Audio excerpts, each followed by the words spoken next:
These are some of the kids that have received Scholastic Achievement Awards from us. And we're talking about, over the years, tens, hundreds of thousands of people have been touched by these talking, what do you call them? Talking? We call them audio textbooks. Audio textbooks. Yes. And that's literally what they are. It has helped them through the learning process. Exactly. And the thing that really makes us feel good is that the students, once they receive the audio textbooks, they're able to do it on their own.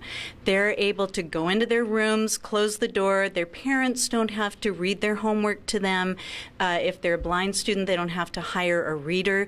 They can do it, and just to hear their stories, and they're able to go on to college and get degrees, and you know, because of the audio textbooks, because of what our volunteers are doing for them. Now, is this free? Do they pay for these books? Is it practically free? There's a small fee to join, and then annually they would pay $35.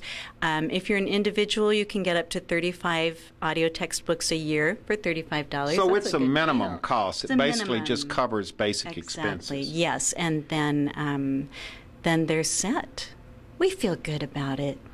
In the 1930s, numerous books and articles presented a new theory about why the United States had become involved in World War I. Well, we're back where we started. Suze is still inside reading that history book. She hadn't been out in over an hour. I guess she's okay in there, Carol. I'm sure she's just fine. There's a great story about how this all started. Yes.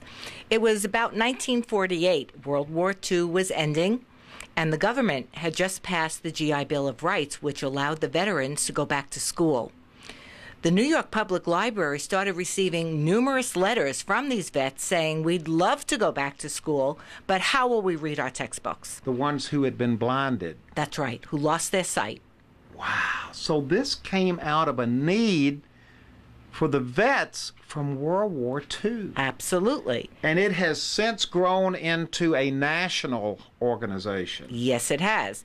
Our National Library is in Princeton, New Jersey, and we have 30 recording studios such as this one throughout the country, reading all textbooks from kindergarten through postgraduate studies in all subject areas. Now, what about other languages? Well, if a book is written in Spanish, we read it in Spanish. If it's written in French or Russian, we read it in French or Russian, but we do not translate.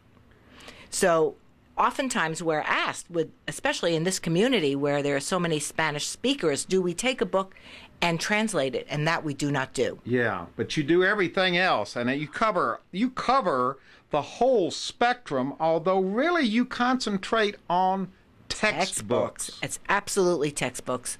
We read novels when it is required reading for a class that a student is taking, because as you heard, the reader will read the page numbers. So when a teacher tells a student, we're going to be working on page 65, that student is able to just turn to page 65, which they could not do with a commercial copy of a novel.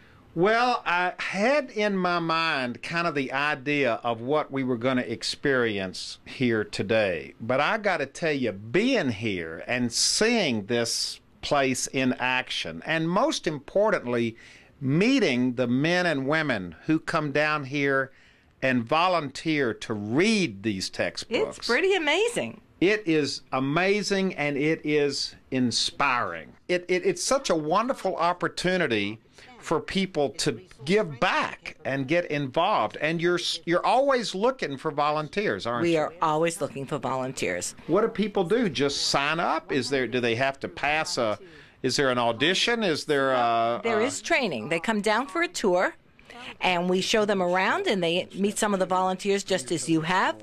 They learn about the organization, and then when they sign up, they come back, and our staff will give them instruction on how to do it so that they can do the same thing. To get them up to speed. But That's it's not, right. We don't want to scare anybody off. It's not that hard to get up to speed to be able to do this, is it? Not as long as they're willing to read everything from interesting things, as we've heard today, down to the references and bibliographies.